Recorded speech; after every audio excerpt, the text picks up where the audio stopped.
മറ്റൊരു ഗാർഹിക സ്ത്രീപീഡന സംഭവം കൂടി വാർത്തകളിൽ നിറയുന്നു.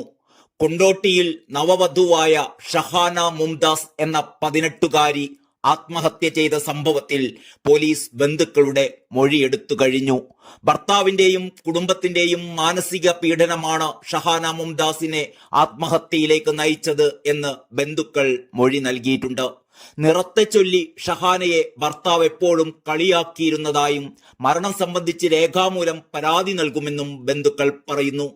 ഷഹാന മുംതാസിന് നിറം കുറവാണ് എന്നും ഇംഗ്ലീഷ് അറിയില്ലെന്നും പറഞ്ഞ് ഭർത്താവ് അബ്ദുൾ വാഹിദ് നിരന്തരം കളിയാക്കുമായിരുന്നു എന്നാണ് ബന്ധുക്കൾ പറയുന്നത്.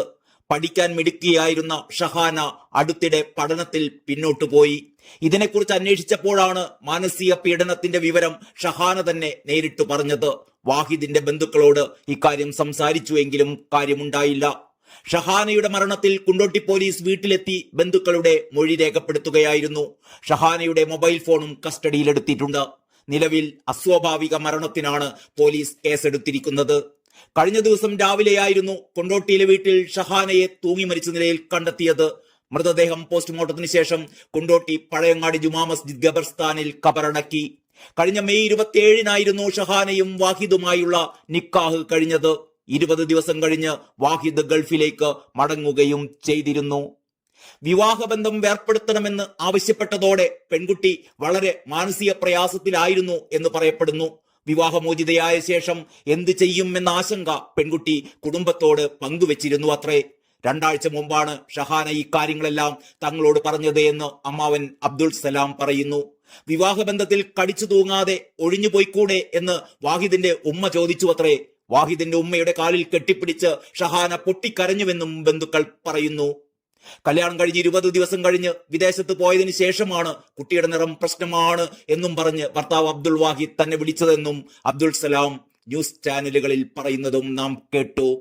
ഒരു മുഴം കയറിൽ തൂങ്ങിയാടുന്ന പോസ്റ്റ്മോർട്ടം ടേബിളിൽ കിടക്കുന്ന മകളുടെ ചിത്രത്തെക്കാളും തിളക്കമുണ്ട് ഡിവോഴ്സ് വാങ്ങി നിൽക്കുന്ന അല്ലെങ്കിൽ അവിവാഹിതയായി ഇങ്ങനെ ഒറ്റക്ക് ചിരിച്ചു നിൽക്കുന്ന പെൺമക്കളുടെ ചിത്രങ്ങൾക്ക് എന്ന ബോധ്യം മാതാപിതാക്കൾക്ക് വരാത്തിടത്തോളം വിസ്മയമാരും ഷഹാന മുംതാസുമാരുമൊക്കെ തുടർക്കഥയാകുമെന്ന് പറയുകയാണ് ഏറ്റവും പുതിയ ഫേസ്ബുക്ക് പോസ്റ്റിലൂടെ പ്രമുഖ മാധ്യമ പ്രവർത്തകയും സോഷ്യൽ മീഡിയ ഇൻഫ്ലുവൻസറുമായ അഞ്ജു പാർവതി പ്രബീഷ്.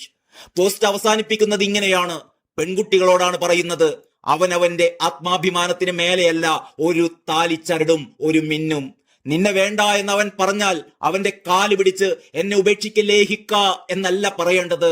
മറിച്ച് പോടാ പുല്ലേ, എനിക്ക് നിന്നെ പോലൊരു ഊളയെ ഇന്നലേക്ക് മുന്നേ വേണ്ട എന്നും പറഞ്ഞ് ഇറങ്ങി നടന്നേക്കണം. ഭർത്താവ് കളഞ്ഞാൽ സ്വന്തം വീട്ടിൽ സ്ഥാനം കിട്ടില്ല, നാട്ടുകാർ എന്തു വിചാരിക്കും എന്നൊക്കെ ഓർത്ത് ഒരു മുഴം കയറിൽ തൂങ്ങാൻ നിൽക്കുന്ന പെണ്ണ് 21-ാം നൂറ്റാണ്ടിൽ ജനിച്ച് മനസ്സുകൊണ്ട് 16-ാം നൂറ്റാണ്ടിൽ ജീവിക്കുന്നവളാണ്. നിന്നെയൊക്കെ എന്തിനു കൊള്ളാം എന്ന ചോദ്യത്തിന് മുന്നിൽ തല കുനിച്ചു നിന്നാൽ ജീവിതകാലം മുഴുവൻ അങ്ങനെ തന്നെ നിൽക്കേണ്ടി വരും. മറിച്ച് ആ ചോദ്യത്തിൽ നിന്ന് പുതുജീവിതം സ്വപ്നം കാണാൻ തുടങ്ങുന്ന പെണ്ണ് പിന്നീട് തല ഉയർത്തി നിൽക്കും. അധിക്ഷേപങ്ങൾക്ക് മീതെ ചിറകു വിരിച്ച് പുഞ്ചിരിയോടെ പറക്കണം. ഒരിക്കൽ കൂടി പറയുന്നു, നമ്മൾ മാറാത്തിടത്തോളം, നമ്മുടെ ചിന്താഗതി മാറാത്തിടത്തോളം, പെണ്ണെന്നത് പുര നിറഞ്ഞു നിന്നാൽ എന്തോ വലിയൊരു അത്യാപത്താണ് എന്ന ചിന്ത ഉള്ളിടത്തോളം, ഡിവോഴ്സ് ചെയ്ത ശേഷം വീട്ടിൽ നിൽക്കുന്ന പെണ്ണ് മഹാപരാധമാണ് എന്ന പൊതുബോധം മാറാത്തിടത്തോളം ഇതൊക്കെ ഇവിടെ തന്നെ മാറ്റമില്ലാതെ തുടരും. അഞ്ജു പാർവതിയുടെ ആ പോസ്റ്റിന്റെ പൂർണ്ണരൂപം നിങ്ങളൊന്ന് കേൾക്കണം. അതിങ്ങനെയാണ്: നെല്ലും പതിരും തിരിച്ചറിയാൻ തുടങ്ങുന്നതിനു മുന്നേ, എന്താണ് ജീവിതം എന്ന തിരിച്ചറിവാകുന്നതിനു മുന്നേ എടുത്ത് തലയിൽ വെച്ച് കൊടുക്കും ഭാര്യാപദം എന്ന വലിയൊരു മുൾക്കിരീടം. 18 തികയുന്ന ദിവസം നോക്കി ഏതെങ്കിലും ഒരുത്തന്റെ മുന്നിലേക്ക് പച്ചക്ക് തിന്നാനിട്ട് കൊടുത്തിട്ട് അച്ഛനും അമ്മയും അഭിമാനത്തോടെ പറയും, പുര നിറഞ്ഞു നിൽക്കുന്നതിന് മുന്നേ പെണ്ണിനെ അങ്ങ് കെട്ടിച്ചു വിട്ടു എന്ന്.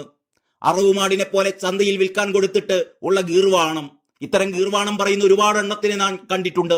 ഉള്ളിൽ നുരഞ്ഞു പൊന്തുന്ന വെറുപ്പോടെ അത്തരം ഗീർവാണ സദസ്സിൽ നിന്നും മാറി നിന്നിട്ടുണ്ട്. പോത്തിനെന്തേത്തവാഴ എന്നതുപോലെ ഇത്തരം ഇടങ്ങളിൽ നമ്മൾ പറയുന്ന കാര്യങ്ങൾക്ക് അതിന്റെ മെറിറ്റിനൊന്നും ഒരു വിലയും ഉണ്ടാവില്ല. അതിനാൽ അത്തരം ഇടങ്ങളിലേക്ക് കഴിവതും പോകാതിരിക്കാൻ ശ്രമിക്കും. എന്തിനു വെറുതെ ഉള്ളിൽ തികട്ടി വരുന്ന അമർഷത്തെ പേറി നമ്മൾ നടക്കണം. പതിവ് പോലെ മകൾ തൂങ്ങിയാടി നിന്ന ശേഷം ചെറുക്കൻ കൂട്ടരുടെ മേലേക്ക് സകലമാന കുറ്റവും കുടഞ്ഞിട്ട് തടിയുരാൻ ശ്രമിക്കുന്ന ബന്ധുക്കളെ ഇവിടെയും കണ്ടു. പഠിച്ചുകൊണ്ടിരിക്കുന്ന ഒരു കൊച്ചിനെ പിടിച്ച് ഗൾഫ് മണവാളന്റെ പത്രാസ് കണ്ടിട്ട് കെട്ടിച്ചു വിടുമ്പോൾ ഓർക്കണമായിരുന്നു തങ്ങൾ ചെയ്യുന്നത് വിവാഹം എന്ന് പേരിട്ട് വിളിക്കുന്ന കമ്പോളത്തിലേക്ക് കൊച്ചിനെ അറക്കാൻ വിടുകയാണ് എന്ന്. 18 നക്കം തികയാൻ കാത്തുനിന്ന മാതാപിതാക്കൾ അവളെ വിവാഹം എന്ന വലിയ അഡ്ജസ്റ്റ്മെന്റിലേക്ക് കുരുക്കിയിട്ടപ്പോൾ ഭാര്യ എന്ന സ്ഥാനം വഹിക്കാൻ തക്ക പാകത അവൾക്ക് വന്നോ എന്നൊന്നും അവർ നോക്കാൻ മിനക്കെട്ടില്ല. കുറ്റപ്പെടുത്തേണ്ടത് ആരെയാണ്? തലയിൽ വെളിച്ചം വീഴേണ്ടിയിരുന്നത് ആർക്കാണ്? കെട്ടാൻ വന്നവനോ അതോ കെട്ടിച്ചു വിടാൻ വെമ്പൽ കൊണ്ടുനിന്ന ആ കുടുംബത്തിനോ? ഒരു പെണ്ണിന് കല്യാണം എന്നതാണ് ജീവിത ലക്ഷ്യം എന്ന തരത്തിൽ ചിന്തിക്കുന്ന വീട്ടുകാരും തന്നെ വേണ്ട എന്ന് വെക്കുന്നതിന്റെ മുഖത്ത് നോക്കി പോടാ പുല്ലേ, നിനക്ക് ഇന്ന് എന്നെ വേണ്ട എങ്കിൽ ഇന്നലേക്കും തന്നെ നിന്നെ എനിക്കും വേണ്ട എന്നും പറഞ്ഞ് ഇറങ്ങി നടക്കാൻ ധൈര്യമില്ലാത്ത പെൺപിള്ളേരും പ്രായം ഒരു 10-25 ആയാൽ കെട്ടാതെ നിൽക്കുന്ന പെണ്ണിന് കാര്യമായ എന്തോ കുഴപ്പമുണ്ട് എന്ന മട്ടിൽ അടക്കം പറഞ്ഞിരിക്കുന്ന നാട്ടുകാരുമൊക്കെ 50 ലക്ഷത്തിന്റെ വനിതാ മതിലിനകത്തിരുന്ന് മുപ്പേനിടയിൽ പിള്ളേരുമാകണം, ഉച്ചയിലയുടെ ചോറുമാകണം എന്ന നാടൻ ചൊല്ലും പാടി കൈകൊട്ടി കളിക്കുന്നുണ്ട് ഇപ്പോഴും ഇവിടെ എന്നത് മറക്കരുത് എന്ന് ഓർമ്മിപ്പിക്കുകയാണ് അഞ്ജു പാർവതി പ്രഭേഷ്. മണ്ണിൽ നിന്നും ആകാശത്തിലേക്ക് കുതിച്ചുയരാൻ വെമ്പി നിൽക്കുന്ന പെൺകിടാങ്ങളെ നീലിച്ച പാടുകളോടെ 6 അടി മണ്ണിൽ നേരത്തെ ഉറക്കിക്കിടത്താതിരിക്കാൻ വിവാഹപ്രായം 18 നിന്നും 21 ആക്കിയാൽ മാത്രം പോരാ, മറിച്ച് പെൺകുട്ടികളുടെ മാനസിക വളർച്ച കൂടി കണക്കിലെടുക്കണം. വിവാഹം പെൺകുട്ടികളുടെ ജീവിതത്തെ മറ്റൊരു ദിശയിലേക്ക് വഴിതിരിച്ചു വിടുന്ന ഒന്നാണ്. മാനസികമായി പക്വത കൈവരിക്കാത്ത പെൺകുട്ടികൾക്ക് മറ്റുള്ളവരുടെ തീരുമാനങ്ങൾക്കനുസരിച്ച് പ്രവർത്തിക്കേണ്ടി വരിക വഴി പിന്നീട് ഒരിക്കലും തിരിച്ചുപിടിക്കാനാവാത്ത വിധം ജീവിതം കയ്യിൽ നിന്നും വഴുതി പോകേണ്ടി വരും.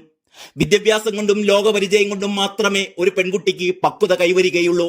അതിന് പ്രായം ഒരു പ്രധാന ഘടകം തന്നെയാണ്. കുടുംബ പരിപാലനത്തിലുള്ള പക്വതയോ തയ്യാറെടുപ്പോ 18 എന്ന പ്രായത്തിൽ കുറവായിരിക്കുമെന്ന് പഠനങ്ങൾ പറയുന്നു. ആഗ്രഹിക്കാത്ത ഗർഭധാരണവും 18 വയസ്സിലെ അമിതഭാരങ്ങളും ഉത്തരവാദിത്തങ്ങളും പെൺകുട്ടികളെ വിഷാദ രോഗത്തിലേക്ക് നയിക്കുന്നുവെന്നും പഠന റിപ്പോർട്ടുകൾ ചൂണ്ടിക്കാണിക്കുന്നുണ്ട്. പഠന റിപ്പോർട്ടുകളിലേക്ക് കടക്കും മുമ്പ് നമുക്ക് നമ്മുടെ ചുറ്റുമെന്ന് കണ്ണോടിച്ചാൽ തന്നെയും കാണാം ഉത്തരവാദിത്തങ്ങളുടെ അമിതഭാരം കൊണ്ട് തലകുനിഞ്ഞുപോയ പെൺജീവിതങ്ങൾ. ശരീരം കൊണ്ടോ വയസ്സുകൊണ്ടോ മാത്രമല്ല ഒരു പെൺകുട്ടി പ്രായപൂർത്തിയാകേണ്ടത്.